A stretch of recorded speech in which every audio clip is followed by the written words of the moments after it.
Halo semuanya, saya Koko Kurniawan. Sekarang kita akan bahas tentang cara mengubah nama tes di Kotlin unit test. Nah, kadang agak sulit membuat nama function yang merepresentasikan kasus tes yang ingin kita lakukan ya, alias skenario-nya gitu. Jadi kalau misalnya kita bikin function, skenario-nya agak kompleks, agak ribet dengan cara dibuatkan nama function-nya. Nah, jika kita ingin menambahkan deskripsi untuk tesnya, kita bisa menggunakan annotation yang namanya display name. Dengan menggunakan annotation display name ini, kita bisa menambahkan deskripsi di unit testnya. Jadi tinggal masukkan deskripsi string ya, berupa string, jadi kita bebas memasukkan kata apapun di situ. Jadi nggak harus pusing lagi dengan harus bikin nama function yang bagus, contohnya untuk merepresentasikan dari si testing yang akan kita gunakan. Oke, cara penggunaannya cukup sederhana. Teman-teman bisa gunakan display name di dalam kelasnya untuk mengubah ini nama display kelas tesnya, atau kalau misalnya di unit test functionnya bisa langsung di atas si test functionnya, tinggal tambahkan display name, lalu di sini tinggal tambahkan deskripsinya. Oke, kita langsung praktekkan. Jadi di kalkulator tes kita akan tambahkan di sini. Oke, sebelumnya kita akan praktekin dulu aja ya, biar teman-teman kebayang apa bedanya. Jadi di sini pakai terminal kita generate Gradle test.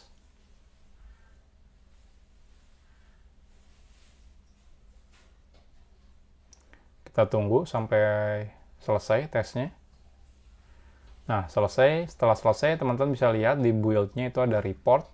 Di sini ada test reportnya dalam bentuk HTML. Kita buka. Nah, ini kan kalau teman-teman perhatikan di sini ada package ya. Di sini package-nya. Ini ada kalkulator test. Ini namanya adalah kalkulator test, sama dengan nama kelas ini, kalkulator test. Nah, kalau teman-teman pengen rubah, teman-teman bisa gunakan display name. Ini test for kalkulator class misalnya. Nah, setelah selesai, teman-teman silakan running Gradle test lagi. Oke, lalu kita refresh. Nah, sekarang berubah ya. Test for calculator class. Nah, ini juga sama, di sini ada test function-nya. Nah, kalau teman-teman pengen ubah nama test function-nya ini, teman-teman bisa tambahkan di sini. Display name test for function calculator.add misalnya. Lalu kita tambahkan misalnya 10 10 seperti ini. Ini saya copy, contohnya di sini adalah 20 20 seperti ini. Nah, ini teman-teman silakan running tesnya biar jadi reportnya. Lalu kita refresh. Nah, sekarang nggak cuma isinya method name doang. Ini tetap ada method name-nya, tapi ada juga nama tesnya. Di sini tesnya adalah test for function calculator ini. Ini juga berubah. Nah, kalau yang tidak ada display name-nya, dia tetap pakai nama si function-nya. Jadi ini kalau teman-teman pengen ngerubah si nama tesnya. Jadi dengan begitu teman-teman bisa menambahkan deskripsi yang lebih enak dibaca. Jadi banding nama functionnya kan, kalau misalnya skenario-nya panjang kan pusing juga kalau bikin nama functionnya panjang-panjang gitu ya. Jadi lebih enak menggunakan si display name.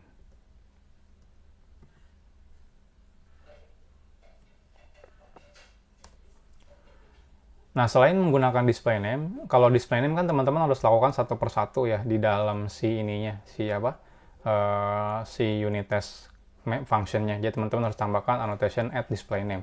Nah, kalau teman-teman pengen bikinnya secara otomatis, teman-teman bisa menggunakan generator namanya. Nama annotationnya adalah display name generation. Nah, teman-teman untuk menggunakan display name generation ini, teman-teman perlu membuat sebuah kelas implementasi dari interface display name generator. Nah, contohnya seperti ini, kita bikin simple display name generator di mana dia ada turunan dari display name generator. Lalu di sini ada generate display name for class dan generate display name for method. Ini digunakan untuk mengenerate display name untuk class, ini untuk metodenya. Ada lagi yang lain sebenarnya, nanti kita akan bahas di materi-materi selanjutnya. Oke, sekarang kita buat dulu. Contohnya di sini saya akan buat sebuah package yang namanya generator. Lalu kita tambahkan di sini simple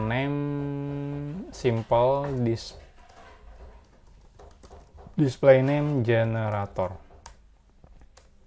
Lalu di sini kita buat turunan dari display name generator, lalu kita implement semua yang dibutuhkan. Nah, ini generate display name for class, ini untuk nge-generate nama display name untuk class, contohnya return test. Ini di sini ada tanda tanya, artinya bisa 0, tapi karena sebenarnya nggak mungkin 0 sih, jadi kita bisa hapus ini. Ini juga kita bisa hapus. Ini bisa hapus. Ini bisa hapus. Jadi untuk test class titik simple name misalnya. Lalu di sini nested class, ini teman-teman nggak usah khawatir apa itu nested class, nanti kita akan bahas tentang function nested class ini. Ini anggap aja sekarang return-nya seperti ini dulu. Return test nested class get simple name. Nah, di sini untuk function-nya, teman-teman bisa misalnya return test, ambil dari test class titik simple name. Nah, di sini kita tambahkan titik. Lalu di sini test method titik name, nama si metodenya, atau di Kotlin sebenarnya function ya. Tapi ini karena library-nya library Java, jadi dia pakainya method, bukan function. Nah, ini simple doang sebenarnya display name generatornya. Jadi teman-teman kalau mau bikin yang kompleks silakan bikin yang kompleks sesuai dengan yang teman-teman butuhkan. Oke. Nah, selanjutnya berarti kita opsional, nggak perlu pakai display name lagi. Ini saya komen. Ini saya komen ya. Kita tambahkan di sini. Oke, harusnya ada di slide sih. Nah, ini display name generation. Lalu tinggal tambahkan si nama kelasnya yang kita buat tadi ya, yaitu simple display name generator. Jadi di sini tinggal tambahkan display name generation, lalu tinggal simple display name generator class. Oke, selesai. Kalau kita running, ini hasilnya sukses juga harusnya, nggak ada masalah ya. Nah, kita buat menggunakan Gradle test. Selesai. Kita lihat di sini. Oke. Kita refresh. Nah, hasilnya seperti ini. Ini juga deskripsinya kelas ini. Ini tes kalkulator ini. Tes kalkulator ini, tes kalkulator ini. Ya. Karena kita bikinnya tadi adalah ini tes nama kelasnya, habis itu nama metodenya. Cuma di sini kebetulan karena nama kelasnya adalah kalkulator tes ya. Jadi ya di sini kolomnya kalkulator tes. Kalau teman-teman mau ya silakan di remove tesnya di sini ya. Sebelum dimasukkan ke string ini, teman-teman bisa remove si tes di belakangnya. Terserah teman-teman bebas. Namanya juga generator ya. Cuma ya hati-hati, generator itu teman-teman harus punya polanya. Jadi nggak sembarangan. Jangan sampai teman-teman harus bikin polanya A, nanti function metodenya nggak sesuai dengan polanya. Nanti otomatis dia akan error unit testnya. Jadi ini kalau teman-teman pengen otomatis menggunakan display name generator. Saya sendiri sebenarnya jarang menggunakan display name generator. Lebih enak menggunakan display name karena lebih fleksibel. Jadi saya bisa menuliskan string di display name ini. Oke, sekian mungkin tentang cara mengubah nama kelas, nama tes ya, nama tes di JUnit 5. Nah, nextnya kita akan bahas tentang cara menonaktifkan tes yang kita mau di JUnit 5 juga.